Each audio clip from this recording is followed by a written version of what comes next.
Perdebatan tentang peristiwa penyaliban Yesus Kristus telah lama menjadi topik yang menarik perhatian antara pemeluk agama Kristen dan Islam. Karena kedua kitab suci, Alkitab dan Al-Quran, mengajukan pandangan yang berbeda tentang hal ini. Dalam Alkitab, khususnya Injil, penyaliban Yesus dianggap sebagai peristiwa penting yang menjadi pusat dari ajaran Kristen tentang keselamatan. Yesus diyakini telah disalibkan, mati, dikuburkan, dan bangkit dari kematian sebagai karya penebusan Allah terhadap dosa umat manusia. Sementara itu dalam Al-Quran, penyaliban Yesus diinterpretasikan berbeda.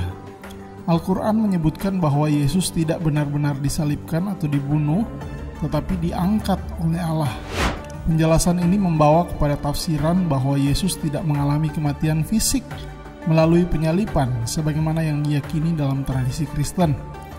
Perbedaan mendasar ini menimbulkan berbagai interpretasi dan diskusi teologis di antara para sarjana dari kedua agama. Kali ini kita akan sama-sama melihat bukti-bukti konkret yang memberi penguatan bahwa Tuhan Yesus benar-benar mati dan tidak diserupakan. Dan jika ada yang memiliki pandangan yang berbeda, setelah nonton video ini mungkin Anda akan mempertimbangkan untuk memikirkannya lebih kritis lagi.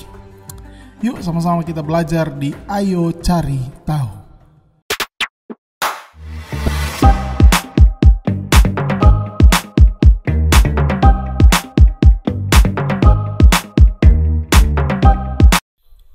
Yang pertama, sumber historis yang dekat ke waktu kejadian. Injil ditulis oleh para saksi mata atau oleh orang-orang dekat saksi mata dalam kurun waktu yang relatif dekat dengan kehidupan Yesus, sekitar 30-70 tahun setelah peristiwa penyaliban. Misalnya, Injil Markus ditulis sekitar 30 tahun setelah penyaliban, dan Injil terakhir ditulis oleh Rasul Yohanes kira-kira tahun 90 Masehi. Rasul Paulus juga menulis surat-suratnya dalam periode ini, yang sudah memuat kepercayaan akan kematian dan kebangkitan Yesus. Sementara kita bisa melihat Al-Quran diturunkan sekitar 600 tahun setelah masa Yesus, memiliki sudut pandang yang berbeda tentang penyaliban dan menyatakan bahwa Isa bin Maryam tidak disalibkan atau dibunuh. Ini menjadi hal yang dipertanyakan karena muncul dari tradisi yang jauh setelah peristiwa ini terjadi. Bagaimana kita bisa lebih mempercayai tulisan yang ditulis 6 abad setelah peristiwa itu terjadi dan mengabaikan saksi mata yang mengalami peristiwa ini secara langsung? Yang kedua, keempat Injil konsisten dalam hal penyaliban. Keempat Injil, Matius, Markus, Lukas, dan Yohanes, memberikan kesaksian yang konsisten mengenai peristiwa penyaliban Yesus Kristus dalam 4 perspektif yang telah teruji, di mana mereka saling melengkapi dalam kesaksiannya. Sama seperti kita memotret sebuah objek dari 4 angle yang berbeda. Hasilnya pasti berbeda-beda sesuai potret setiap saksi mata, tetapi isinya sudah pasti sama.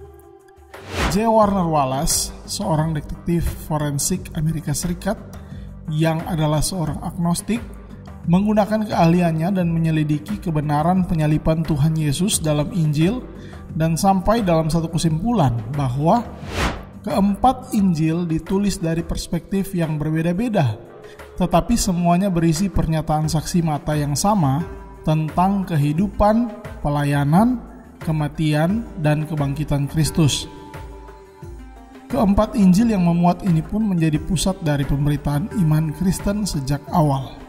Selain itu, penyaliban dan kebangkitan Yesus merupakan fondasi utama dalam ajaran Paulus, yang menulis bahwa iman Kristen sangat tergantung pada kenyataan bahwa Yesus benar-benar mati dan bangkit dalam 1 Korintus 15 ayat 14.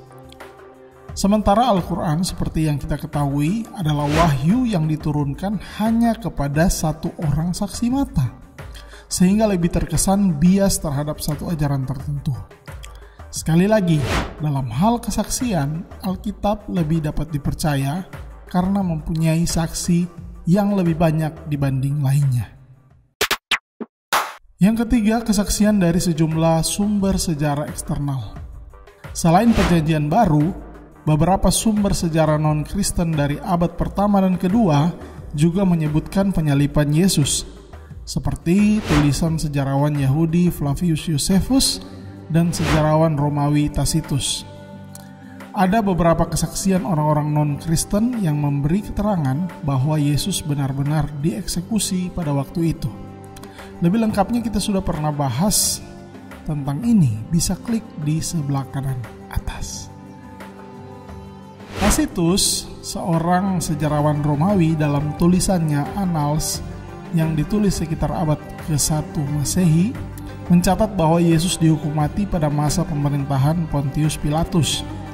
Referensi-referensi ini, meskipun tidak terlalu rinci, mendukung bahwa penyalipan Yesus adalah peristiwa sejarah yang diyakini luas pada masa itu, bahkan di kalangan sejarawan non-Kristen.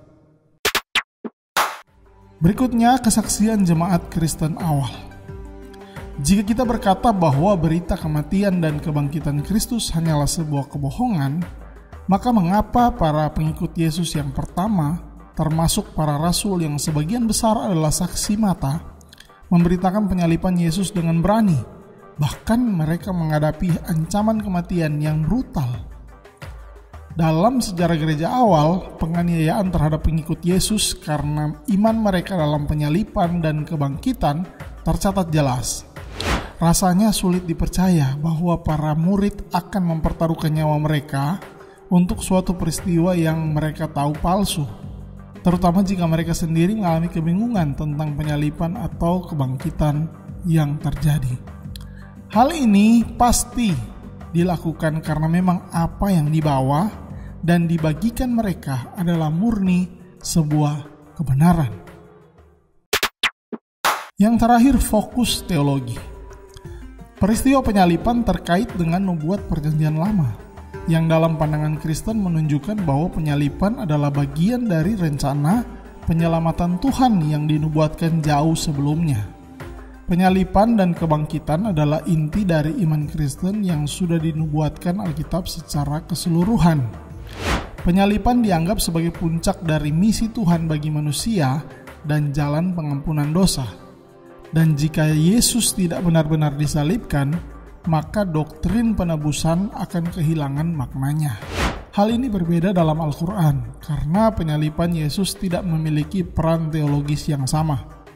Yesus dipandang sebagai nabi besar, tetapi konsep keselamatan dan penebusan tidak diikat pada kematian dan kebangkitan Kristus, melainkan lebih kepada ketaatan manusia kepada Allah.